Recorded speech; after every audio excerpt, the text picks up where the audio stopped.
Let's open our book of our Bibles, Book of Acts, chapter 24.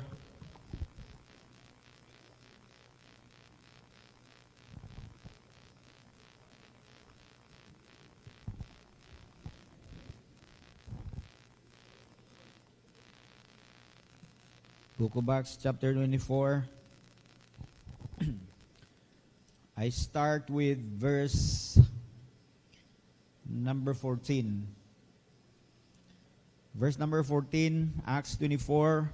However, I admit that I worship the God of our fathers as a follower of the way, which they call a sect. I believe everything that agrees with the law that is written and that is written in the prophets. And I have the same hope in God as these men, that there will be a resurrection of both the righteous and the wicked. So I strive always to keep my conscience clear before God and man. This was Paul standing before the Roman governor Felix. Felix was the guy who succeeded most likely kay Pontius Pilate, if you remember. And he was now in charge of the whole Palestine area, representing the government of Rome, because Palestine at that time was under the Roman Empire. And Paul here was brought before the Roman authorities in order to defend himself, because he was arrested and there was a case filed against him. And in the beginning of the chapter, there was the Sanhedrin, the chief of the Sanhedrin by the name of Ananias. And there was a lawyer that presented their charges against Paul, and they were accusing him of being a troublemaker, a ringleader, somebody that stirred up trouble and riots everywhere, all over the world. And of course, Paul has to explain everything, that he was not actually a troublemaker. He was doing his best to live a life wherein his conscience is clear before man and before God. But of course, ang iyang mga accusers, they were accusing him not really because they found fault with him, but because they were just plain and simple jealous.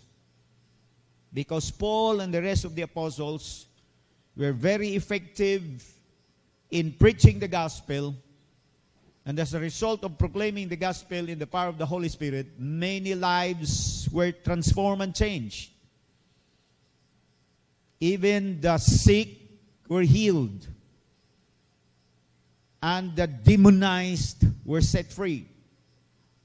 And those that were worshiping idols of every kind, they were enlightened that they stopped patronizing the worship of idols, including the buying of stuff, images and the like, which stirred up so much opposition against those that were making money out of these businesses. And so there was some kind of a trouble, but Paul was not the reason behind the trouble. It was because the gospel was preached and the power of God worked on the lives of the people. Kato mga nagkupot sa negosyo, wa na sila income, nangasuko sila, kang Pablo og sa iyang mga kauban. Mautong nadala sila sa hukmanan. And Paul was explaining here, if you may have read verse 10, when the governor motioned for him to speak, Paul replied, I know that for a number of years you have been a judge. This was referring to Felix. Judge over this nation, so I gladly make my defense. You can easily verify that no more than 12 days ago, I went up to Jerusalem to worship. Because Paul was absent from Jerusalem for about 3 or 4 years because he was doing a missionary work in the places like Antioch, Ephesus, up to Lystra, Iconium, Derbe, Thessalonica, Berea, and many other places. So for some time he was absent. And upon returning to the city of Jerusalem, one of the things that he did was to visit the temple in order to worship God. But for this time, he brought with him his disciples. Nasa mga kauban kato mga disciples niya, ipangdala niya, because one principle that Paul always observed in making disciples was the principle of, kinsay makatubag? Principle of, halimot na sila. Unsa man? Association. That's a very important principle sa discipleship. Association.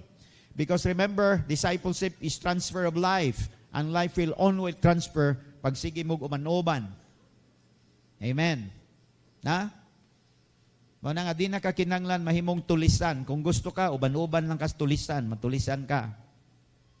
Kawatan po, di na kinanglan mag-eskwela. Uban-uban lang sa kawatan. Adik, di na kinanglan mag-eskwela. Isa ka semester para ma-adik. Kuyog-kuyog lang ka sa mga adik. Ma-adik sa ka. Amen, no? Uban-uban po ka sa pastor, mapastor po ka. Ano na, no? And so Paul was asking these disciples to come along with him.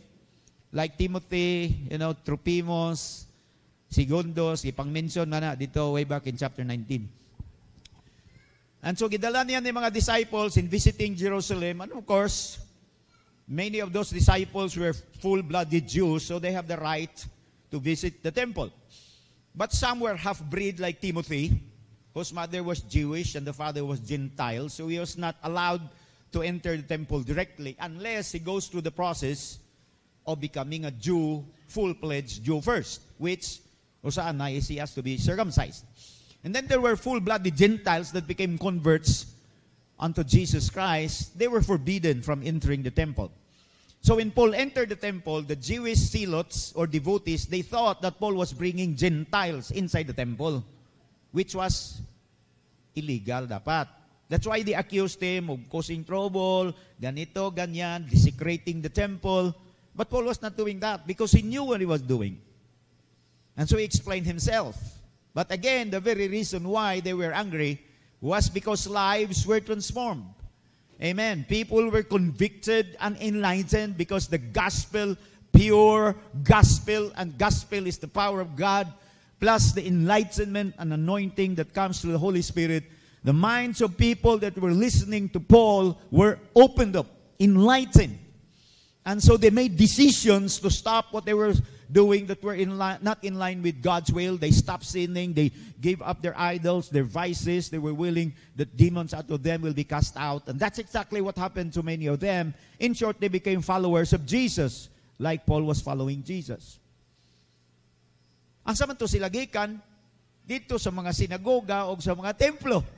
And so the religious leaders who were in charge of these religious worship centers, siyempre, reklamo sila kay nawadaan man sila kunuhay mga membro niya namalhin naman diri sa grupo ni Paul. But talking about Paul doing something foolish or maybe a crime, no, he was not doing that. Because as he said, I strive my best to live a life wherein my conscience is clear before man and before God. But look, going back to verse number 14, I admit that I worship the God of our fathers as a follower of the way. Yes, in the letter, capital letter W, because that is referring to Jesus Christ. Jesus Christ is the way, the truth, and the life. Paul was saying, I am still worshiping in the same manner that our forefathers were worshiping the one true God. The only difference is now I worship the God of our fathers through Jesus Christ, His Son, because He is the way, the truth, and the life. Other than that, there was no and there is no difference between the worship of our forefathers and the way I worship Him now. And when Paul was talking about forefathers, he has in mind, of course, Abraham, Isaac, and Jacob.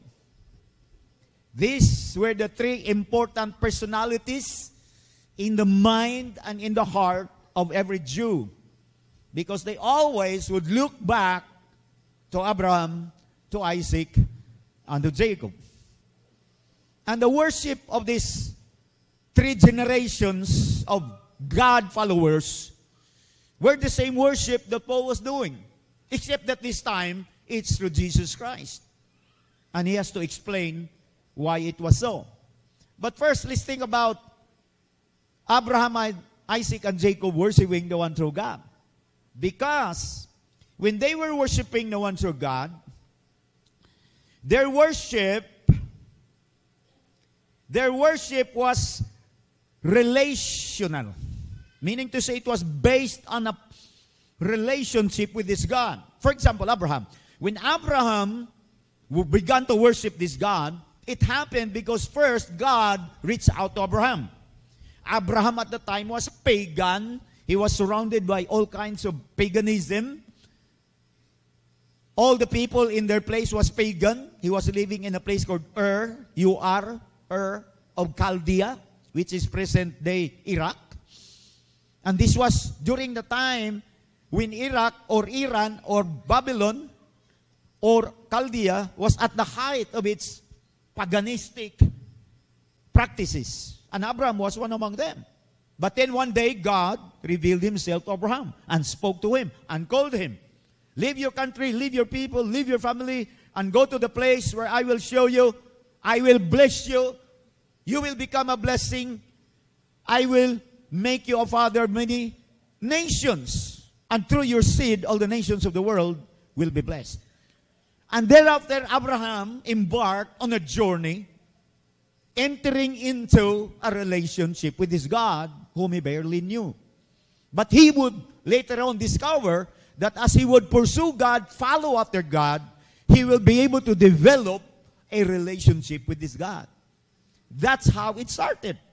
The worship of the one true God through Abraham, and then later on Isaac and Jacob. So this kind of worship was first and foremost relational. It was very personal because there was no mediator between them. God would speak to Abraham and Abraham would speak back to God. You understand that? Kaya nga personal, 'di ba? Pag naana kay mediator, dili na personal. Nakuha ninyo na? Di ba? Nakuha ninyo, no? Halimbawa, makikistorya ka diri pero magi ingdaragod si Ate Merlin. Na dili na siya personal. Personal gani kay mo diretso ka dito, makikistorya ka. Mo na siyang personal. So, a worship of God, no, the worship of God is personal because it is relational. Hallelujah, amen? And it was also simplistic. The worship of God na gimension ni Paul, gihimo sa iyang mga forefathers, was simplistic in the sense na wala sila mga daghan na mga taring-taring, no? In fact, Abraham, Isaac, and Jacob, wala sila'y temple, wala sila'y, kumbaga, sa equivalent na ito karon, wala sila'y church. You understand, ha? Bisag-asa lang sila, no? Like Abraham, wherever Abraham would find himself, kaya he was a pilgrim, he was traveling all the time, moving from one place to place. Asang lugar siya maabot, first thing that he would do was, unsa kanito? Build an altar. Amen. He would worship God, talk to this God that he has entered into a relationship and whom this God has become personal to him. Istorya siya. The same with Isaac, then the same with Jacob. In fact, remember when Jacob had a dream, katong bato, iyang gihimong altar, gibubuhan niya glana, and started to talk to this God. It was very simple, mga kaigsunan.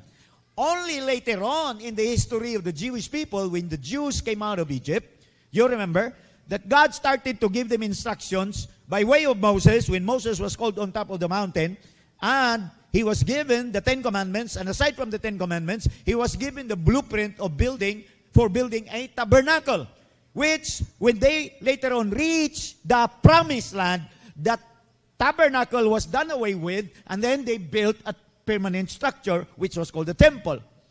But that kind of worship was actually temporary. You know why? Because in all those rituals and ceremonies and everything, God was wanting to let them know who is He as a God. Usaan na gusto yun ibalik-balik ni Lord sa ilaha, mga siya ang holy and jealous God. Nga naay separation between Him and His people because of His holiness and because of man's sinfulness.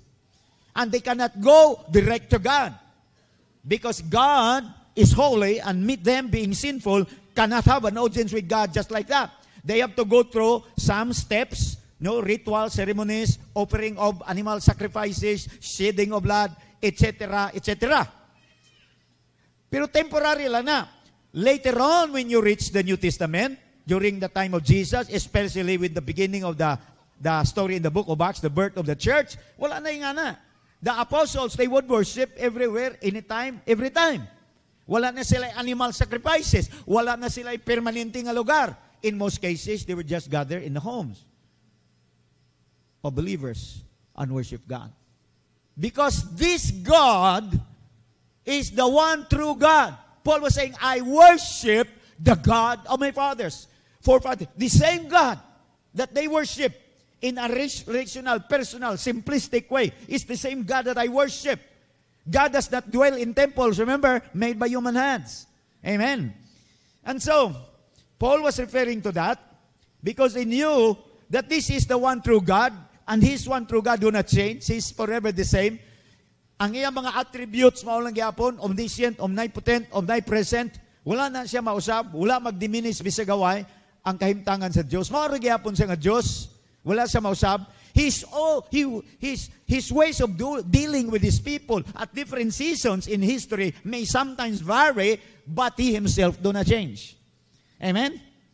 And so, Paul was also referring, nga kini siya nga Diyos, mas gusto niya ng simplistic na paagi sa pagsimba. Mas gusto niya ng personal na pagsimba. Mas gusto niya ng relational na pagsimba. Mas gusto niya ng authentic na pagsimba. Kanabang muadto ka, muduol ka sa iyang, you are just as you are. You come to Him just as you are. No? Walay takuban, walay plastikan. No? Muduol ka sa iya just as you are. Kung unsa ang imong kahimtangan, puno kag sala, din duol sa puno kag sala. No? Kung ayaw na mag-pretend, ayaw na pagpanggap. Di ba, no? Pero dapat muduol ka sa iya na authentic and very real. Ano siya? Mo nang gibuhat nila, panahon ni Abraham, ni Isaac, Jacob, mo po nang gibuhat nila Paul during their time. Paul was saying, I worship this God, the God of our fathers, through Jesus Christ. And to the best that I know of, I worship Him actually tanang adlaw sa akong hinabuhi. Amen. Karon bitaw nga atong mga simba na ana na tagsimba nga naagi regular nga lugar na atong inantuan, maglisod na tagsimba nga kanang walay building. Na? Nya particular na ta sa mga ritual, memorize na nato ang mga ritual, na natay ritual na ginasunod. Ibaw na tag unsay una, unsay tunga, unsay pagtapos. Ano no? Unya kasagaran, motion na lang. Wala na'y content, wala na'y deep nga feeling or emotion that after you have done it, you know that you have connected with your Creator. You have spoken to Him, He has spoken back to you. You received what you were longing for or asking for, like comfort, assurance, affirmation, or maybe guidance or leading, or maybe you received correction or rebuke from Him, because remember, it was personal, it is personal, and relational. Pero dagang kayo may tabo nga, ritual na lang, basta lang ginabuhat nimo, nga na, although siguro wala na'y kaayuhan nga nahitabo sa imong ginabuhi. Wala na'y change nga nahitabo diha sa imoha. You do not even know asa ka nadapit in your walk with Him. Ingana ang kasagaran nga nahitabo sa daghang kaayo ng mga Kristiyano. But God is wanting us and He's calling us back, I believe through this verse, He is calling us back to that simple nga approach ba diha sa iya ha, nga bisag asa ta maka-worship ta sa iya, maka-connect ta sa iya ha, makapakig-istorya ta sa iya ha, and Him also talking back to us, blessing us, comforting us, teaching us, building us our life, giving us encouragement, strengthening us, and everything. So that after we have met with God, kita to makaingon, power kayo, nindot kayo ang gibuhat sa Ginoo sa diyang istorya ko sa iya, nagampo ko sa iya. And the place doesn't really matter kung asa na nahitabo, di ba? Pero karon tanawa nga hitabo sa Christianity karon, di ba? Kita gyapon tong nagahatag og personal nga, naghatag dakong pagtagad sa lugar, inanglan nagyoy structure which we use already to call church, asa ang inyong church, di ba manata?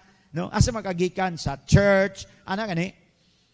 Kay nalayo naman ta sa original nga intention and meaning of the word church. Word church is not building, it's not a place, it's people. Kung asa ka nga ikaw nga nakakonek sa Diyos, nga nagasimba kaniya sa tinuuray, sa espiritu, sa kamaturan, then the church is there. Amen. Remember, Jesus said, where 2 or 3 are gathered together in my name, I am in the midst of them. Asa man ang where? Everywhere. Amen. Nakalin nyo? Asa man ang where? Where 2 or 3. Asa man ang where? Everywhere. Hallelujah, di ba? No? Not necessarily in a designated nga building with a specific number, street, and etc. Di ba? So Paul was telling them, I worship the same God. Although you may not see me every week here in a temple, but I worship the same God, the God of our forefathers. I have never departed, not one step a bit, from that walk, from that journey, from that path. He is the same God. He is personal to me. He is real to me. The same as He was personal to Abraham. He has changed my life. In effect, Paul was saying that way. Ngadto sa mga nag-akusar sa Yaha. Amen. Before I proceed, mangutan ako sa inyo ha, mao ba ni nga Diyos po ang inyong ginasimba? Mao ba po ni siyang nagdagkausaban sa inyong ginabuhi? Gibag-o ba niya ang inyong ginabuhi? Giliso ba ninyo ang inyong pangisip? Ang mga damgo ninyo na usab ba since you came to know Him through His Son Jesus Christ? Kamo ba ito makastand before the crowd and say, this is what God has done in my life? Amen. Kamo ba itong willing nga musugal sa inyong kinabuhi, sa inyong kaugmaon, o guban pa ninyo mga plano, damgo, tungod kay kini ang gibuhat sa Diyos nga na ninyo? Because Paul was like that, exactly. Amen. Now, dili sa mahadlok, wala siya matarantar nga, sunod-sunod na ang iyang mga paglutos, giakusahan na siya, mapriso na siya, tanan na lang klase sa mga pangalan, gibunyag na sa iya, wala siya matarantar, wala siya maghuna-huna nga magpalamig sa makadyot, kay nakaila siya kung kinsa ning Diyos na iyang ginasimba in such a manner and in such a way. My dear brothers and sisters, it is so important for you to know and keep on knowing who this God is in your life. And every aspect of Him, once He reveals this to you, that it is important that you will have an experience, hallelujah, personal nga experience sa inyong ginabuhi. For example, He shows to you that He is a God that is good or God that is generous. Then you should have an experience or a story in your own life how God has shown His goodness and His kindness towards you. How merciful was He in helping you. Dapat na kay story ng nana. Kay ikaw man itong himuon ni Lord nga testigo, witness. Ikaw man itong himuon ni Lord nga witness. Remember Acts chapter 1, verse number 8? But you will receive power when the Holy Spirit comes on you, and you will be my witnesses. What is a witness? He is someone who has seen and heard of something or some event. Mo nang witness. Siya tong usa ka tao nga nakakita og nakadungog, actual, personal, dili second hand. Mo nang witness. So if you will want, or if you want to be a witness for God, for Jesus Christ, ikaw to dapat tong nakakita og nakadungog sa iya. Personally, meaning, naka-experience sa iyang pagbuhi, sa imong inabuhi. And Paul has had that experience. We read the account of his encounter with the Lord in Acts chapter 9. That encounter so powerful and miraculous that brought about a 180 degrees turnaround and change and transformation in the life of this man called Saul in the beginning and later on, Paul. So he said, I worship the God of our forefathers. Amen. Ikaw, kinsa man po imong gi-worship? How do you worship Him? Ikaw ba tong arte kaayo? Musimba? No? Mingkag, wako kasimba kay wako bagong sapatos. Wako kabiba kay wako palit og bagong make-up. Di ba? Wako kasimba kay no, layo kayo or ana gani. Some people, they just come up with all kinds of excuses nga no, hindi sila kasimba. Nga ang ginapangitan ni Lord, simple lang, basta kinasing-kasing. Remember, God is a spirit, John 4:24, God is a spirit, and those that will worship Him must worship Him in spirit and in truth. Amen. Ayaw na pag mag-inarte pag yun, mag-simba, mag-inarte, pag-ita pag yun. Wala may mo check up diya sa mo spultahan kung simba ka. Di ba? Masod ka diya sa spultahan. May nakaligo kagang. Bawal na ba may ligo dire? Wala may ngana. Di ba, no? Siyempre, yan lang kung di po ka ng mga laway na po kay tanawon. Siyempre, murag di ko may na sobra ka mubo ng mga sayal. Pero kanang magkinanglan yung magpalito mga sinina ng mga tag 3,000, sapatos nga 15,000, nya wa kay ngana, di ka mo simba, dili say ngana. Amen? You understand na? No? Bisan pag unsa imong grado, unsa imong background sa kinabuhi, you all are welcome to come before this one true God and worship Him. If there is nothing else in your life that you may offer unto God, you can offer your life. You can offer your heart. You can offer your soul. You can offer your body. In fact, it is what Paul was talking about in Romans 12. I beseech you, therefore, brethren, by the mercies of God, that you present your bodies a living sacrifice, holy and acceptable unto God, which is your reasonable act of worship. Amen. And we may do that anytime, anywhere. Not necessarily diri nga lugar. Amen. Not necessarily Domingo. Don't you know that? Wa mo kay bo nga makasimba ta sa Dios bisan unsang oras, bisan unsang adlaw. Amen, ha? Kinahanglan ba gyud Domingo?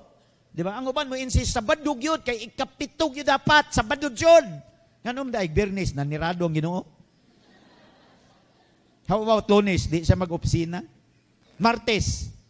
Di siya pwede disturbuhon? No. Remember, God is God. Hallelujah, amen. Anytime, anywhere, we can worship Him. Hallelujah. Hallelujah, amen. We can give Him our best anytime, anywhere. Remember, ang number one nga requirement, ang imong kinabuhi, ang imong kasing-kasing. When we talk about purity of heart, we do not mean perfection. We do not mean free from sin, because there is no heart that's free from sin. Amen. All of us, natay mga buling-buling sa makasalanan. Sa atong unahuna, sa atong pagbati, sa atong inistiryahan, sa atong binuhatan. Amen. Bisan paganing naanata kay Lord, na born again ta na, pagyapoy mga hugaw-hugaw sa itong ginabuhi. You know why? Even if we walk righteously before God, people around us are not necessarily walking righteously in the same way that we walk. So ang ilang hugaw, mupisik na sa tuwa. Di ba? And so you come before God na kay dalang buling, dili to imong buling, pisik to sa buling sa imong silingan. Nevertheless, it should supposedly disqualify you. In the Old Testament, it will disqualify you. But in the New Testament, hallelujah! Amen. We are all free to come. In fact, one very reason why we come before God is para cleansing. Asam na ito mo adto manglimpyo? Sayaha. Di ba? So kanang imo gako mga sala, dapat dili na mo ay makadeter sa imo why you should not come before God. Amen. In fact, it should encourage you. There is no other way wherein my life will be cleansed from all these impurities except when I come before God and seek for His redemption.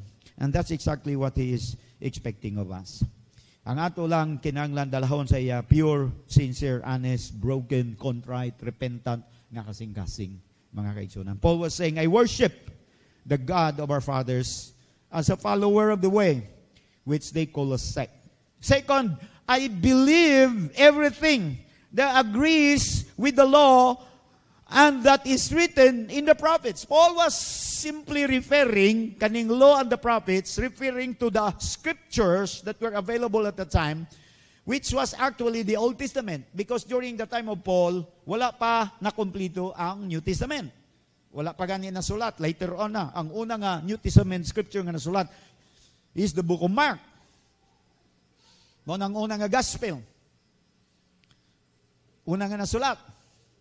So ang scripture na ilang ginagamit, ang Old Testament. Kanang iyang dimension nga law, din na, kana, that refers to the first 5 books of the Bible. The Jewish people, the Hebrew people, they call that Torah. Sometimes it's called Pentateuch. Penta means 5 or 50 in some cases.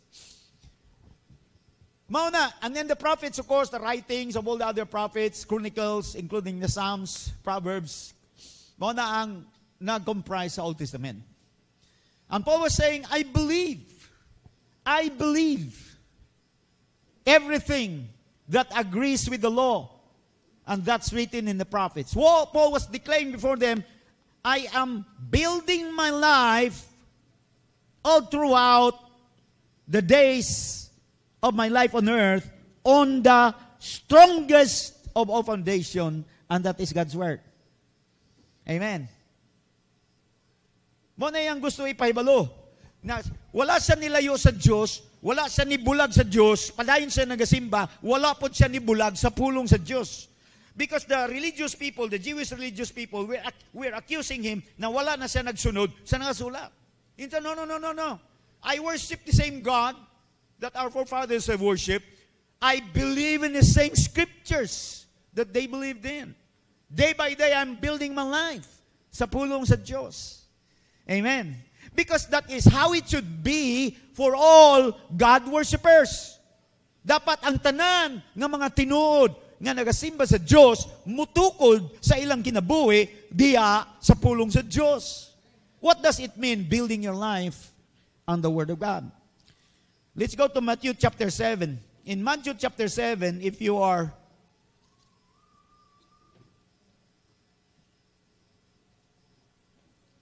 already familiar with your Bible, you may notice that this chapter is the end of Paul's so-called, Jesus' so-called Sermon on the Mount, which started in Matthew chapter 5. The Beatitudes, blessed, blessed, blessed, blessed, and many other topics that Jesus Christ has touched all throughout in his discourse. But in chapter 7, at the end of chapter 7, is the conclusion of his sermon. And here is what Jesus said in chapter 7 of Matthew, verse 24. Therefore, di ba pag therefore, conclusion mo na, di ba? Now, therefore, everyone who hears these words of mine, because Paul was preaching to them, he was talking to them, he was giving them the word of the Lord to all those that were listening to him at the time. Everyone who hears these words of mine and puts them into practice, meaning obey these words, is like a wise man who built his house on the rock. The rain came down, the streams rose, and the winds blew and beat against that house, yet it did not fall, because it has its foundation on the rock. And which is the rock? The words that Jesus was giving to them. But everyone who hears these words of mine and does not put them into practice, or just listen to them, maybe nod 2 or 3 times or appreciate, and yet has no intention of obeying the word, unsay may tabo anong tawhana? He is likened to a foolish man. He is like a foolish man who built his house on sand.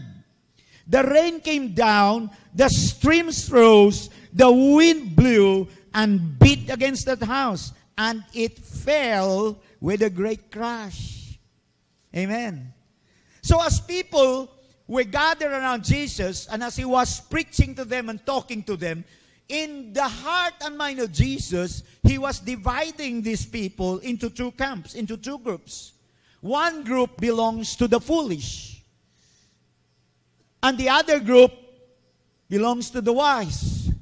And what's the difference? The difference is in the application of God's Word, in the obedience of God's Word. Hallelujah, amen. The others were also listening. Everyone actually was listening. The foolish were listening, but they were foolish because they did not obey the Word that they have heard. The wise were called wise, not because they were brilliant. It's not about your mental intelligence. It is about how willing you are in obeying that Word of God in your life. How willing are you to separate from sin and anything and everything that may have caused the heart of God to break? How willing are you to sacrifice, to do something, even if it would mean abandoning some precious things in your life, only because you want to obey the Word of God to you? When you do that, then you belong to the camp of those that Jesus has called wise. Because you're building your life according to the Word, and you do that by obeying the Word. Amen. Paul was saying, I obey the Word. I believe in the law and in the prophets. There is not a single word in the law and the prophets that I intentionally break. Just in case you may say, I have broken something, it is because you have a misunderstanding of that word. For example, para sa mga Hudiyo, Paul was breaking because wala naman siya kayo nag-aadto sa temple. Kaya para sa mga Hudiyo, for you to be heard by God, you have to go inside the temple to talk to God.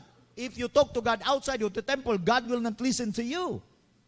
Di ba nga na magyapon na prevailing nga thinking sa daga mga Kristiyano? Di ba? Naghatag sila special nga treatment sa mga so-called houses of God. Houses of God. Maghilom ta ka. Balay ra ba nis Ginoo? Di ba no? Ana sila na. Diyos nun kayo sila pag na sila simbahan. The moment they get out of the church building, balik sila sa ilang kiat.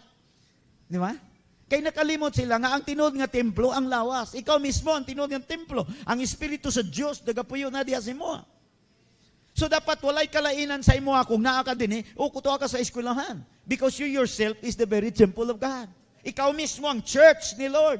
Ikaw mismo ang yang puyanan. Dili ang building, dili ang lugar. Amen? So diha nagbikil ang mga Hudiyo og sila Paul. Because Paul, by following Jesus, has received a clearer understanding of everything that was written in the Old Testament, including the law, the prophets, even the Psalms and the Proverbs. Only in Jesus Christ, the Bible says, Paul was saying, the veil is taken away. You read that? In 1 Corinthians. 2 Corinthians, I should say, chapter 3. Only in Jesus Christ, the veil is taken away. So once a person gets in contact with Jesus Christ, makes Jesus Christ as Lord and Savior of his life, repents of all his sins, amen, the veil is taken away from his mind and from his heart. He now begins to see clearly. Everything that's written in the Old Testament is for our benefit. Hallelujah. Amen. Although, at times, it's difficult for us to connect the dots. But the Holy Spirit will help us. I'm saying this to give us a very important lesson karong gabi. Because God is calling us back to return to the roots of our forefathers in the faith. Amen. Ang Bible nagingon nga si Abraham, siya ang amahan natong tanan, may tungod sa pagtuo. Look at this verse in Romans chapter 4. Romans chapter 4. I start with verse 18. Therefore the promise comes by faith, so that it may be by grace, and may be guaranteed to all Abraham's offspring. Not only to those who are of the law, but also to those who are of the faith of Abraham. He is the father of us all. Siya ang amahan natong tanan. All refers to, dili lang mga Jewish people, but even Gentile people who has become followers of the living true God through His Son, Jesus Christ. Kita tanan na himong mga kaliwat ni Abraham. He is the father of us all. As it is written, I have made you a father of many nations. He is our father in the sight of God, in whom he believed, the God who gives life to the dead and calls things that are not as though they were. Hallelujah. Amen. So, ang natay connection nga to kang Abraham because of Jesus Christ. Amen. So, dapat ang atong pagsimba pareha sa sinimbahan ni Abraham. Hallelujah. Amen. Pareha siya dito. Simple but very real, authentic, very personal, very relational. Amen. Wala na daga na mga ritual pa. Diretso. You talk to your God as your God wants to and likes to talk to you. And you grow in that faith, following Him. And whenever He speaks to you, you obey Him. Diba? Di ba mo na iusa sa pinakanindot nga characteristic trait kang Abraham? Obedient kayo sa pirmi kay Lord. Tanan nagipangayo ni Lord, kahatag ni Abraham. Up to the point nga nangayo si Lord, gipangayo ni Lord ang anak niya nga si Isaac, nga gisaad pod in the beginning ni Lord sa iyaha. Unya murag gibawi ni Lord sa iyaha, no? Diba? Gipangayo ni Lord, I want you to sacrifice your son, your only son. Pwede siya bramingon, oy, hatag bawi nang mo gihatag nimo, gisaaran pa kung nimo, gipahulat pag yugo nimo, 25 ka tuig, karon nga naanak, unday nimo. Wala man yun siya ni Ana, no? Malipayon makaayo siya, no? Outright man kayong obedience ni Abraham, no? Very early in the morning, after hearing the message or the voice of the Lord speak to him about that, sugot man dayon si Abraham, no? Nilakaw pag yun sa tulok adlaw, kay gipangita pag yun niya tong specific nga puntod, nga diin giingon ni Lord, nga dito niya ihalad ang iyang anak. Grabe obedience yun si Abraham. And Romans, the Apostle Paul explained it to us, he is the father of us all. Because it should be in this one most important aspect of our life that we always will be tested in the area of obedience. Amen.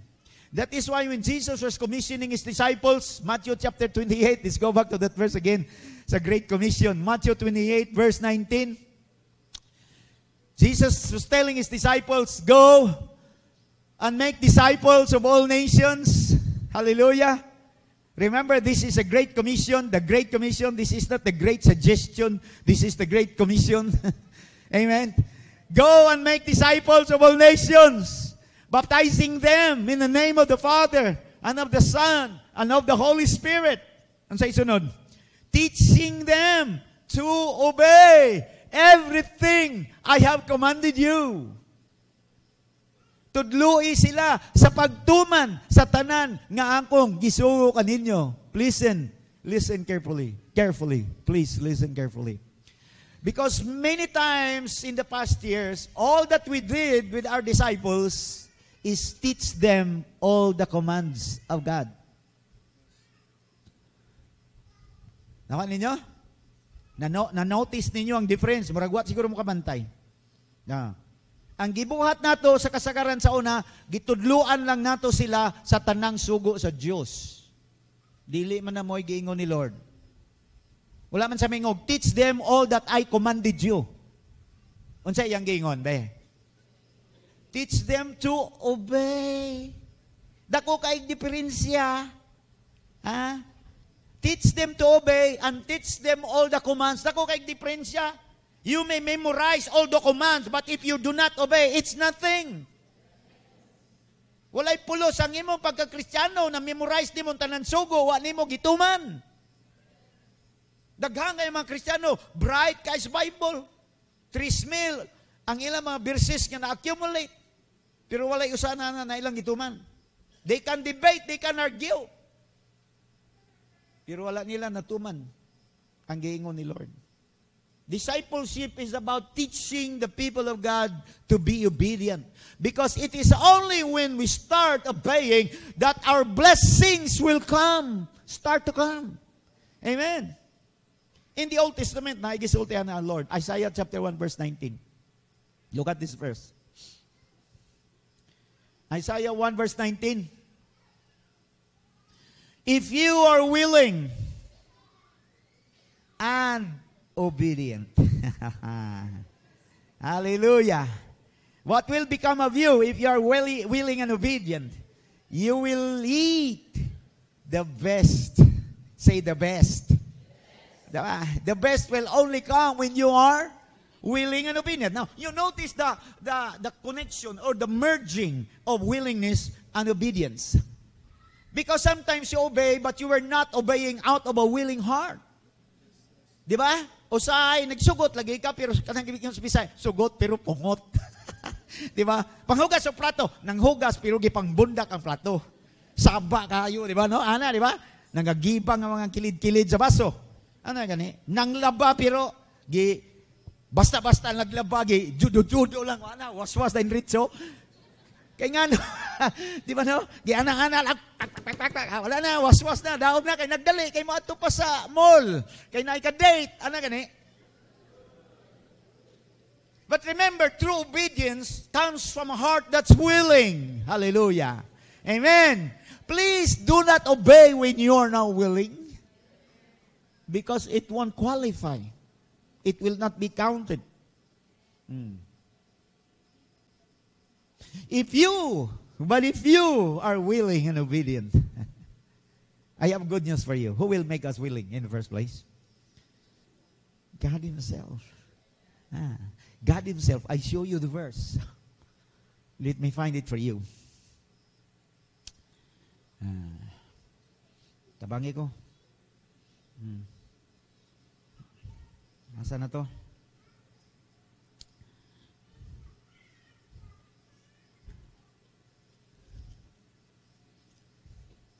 For God works in you for to will and to do His good pleasure. Philippians?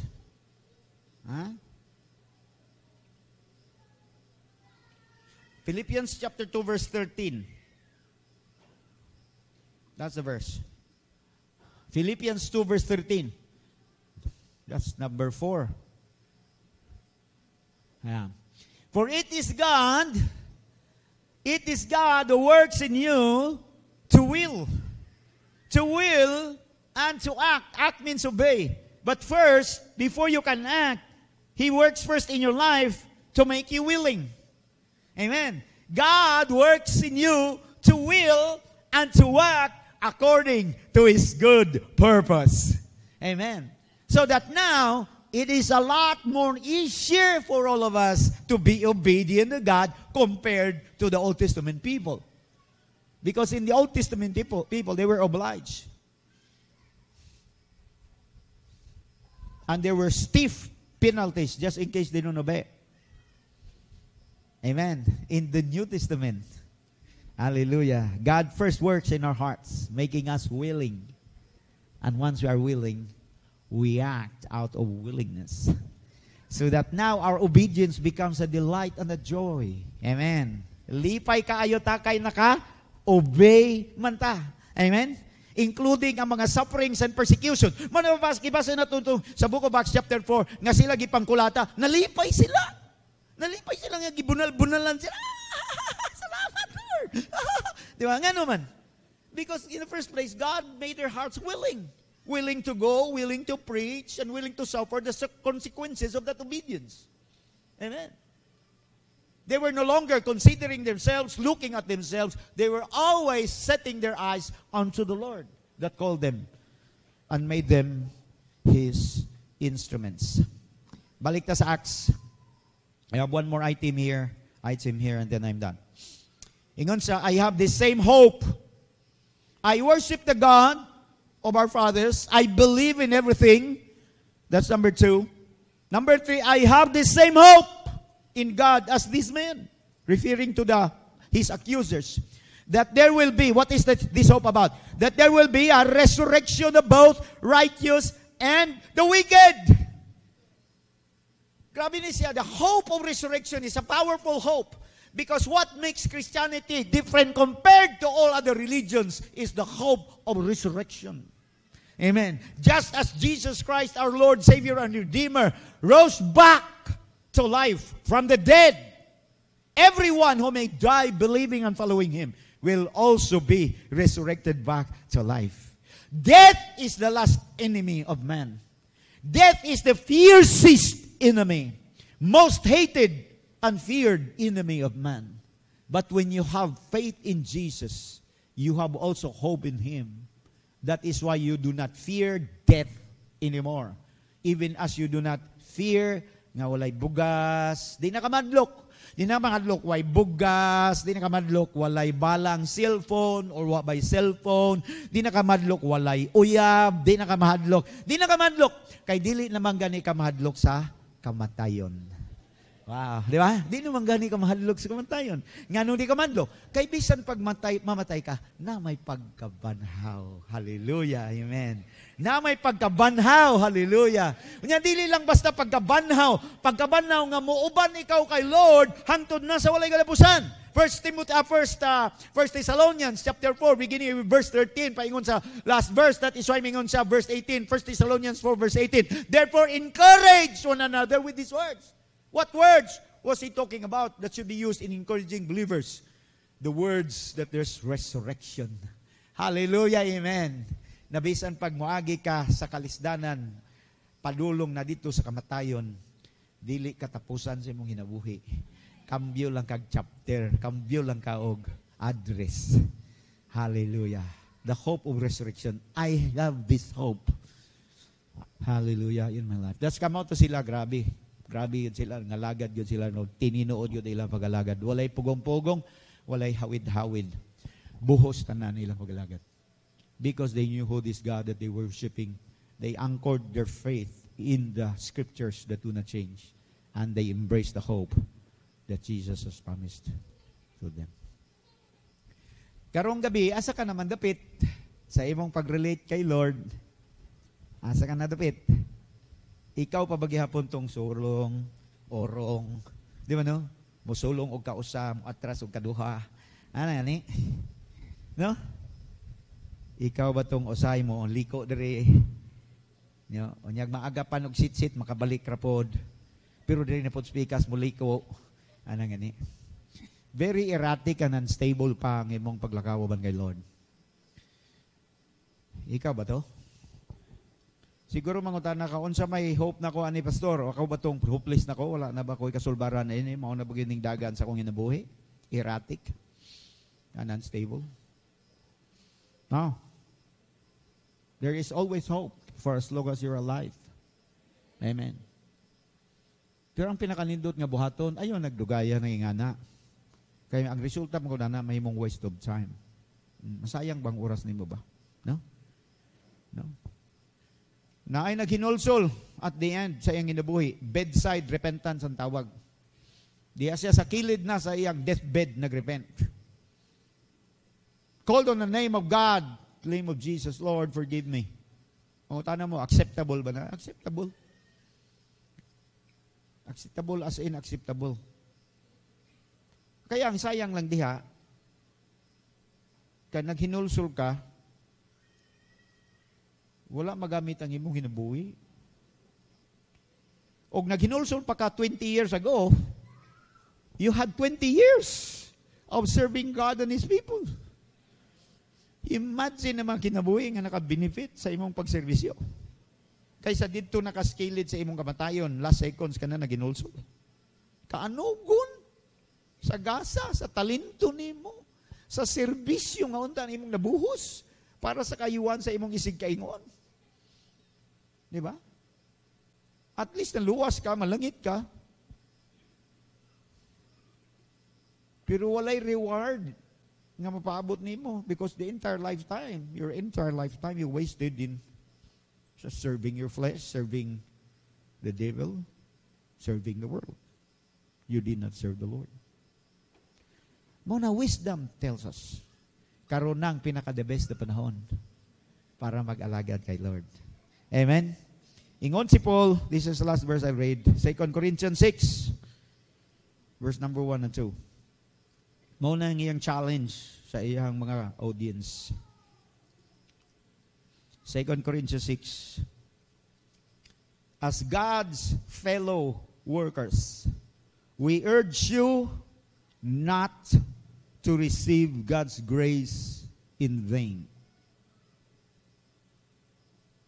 Ingon nga isig ka magbubuhat sa Diyos, nagaapura kami kaninyo, nga dili ninyo usikan ang grasya sa Diyos nga inyong nadawat. For God says, in the time of my favor, I heard you. In the day of salvation, I helped you. I tell you, now is the time of God's favor. Now is the day of salvation. Say the word now. Now. Amen. Now na ang adlaw nga maninuod ka. Ayaw nagdangan-langan, ayaw nagulahi. Ayaw na pagduduha. Ayaw atras sa banti. Ayaw na. Pero na. Hugtin na ang imong bakos. Himo raman sa Japon, sayang lagi ang panahon nimo, malangan ka. Daghan ang maka-benefit unta sa serbisyo nimo kung maninuod ka. Manindog ta. Thank you for watching PCC Podcast. If you are blessed by the message, please click the subscribe button to get updated with our latest uploads.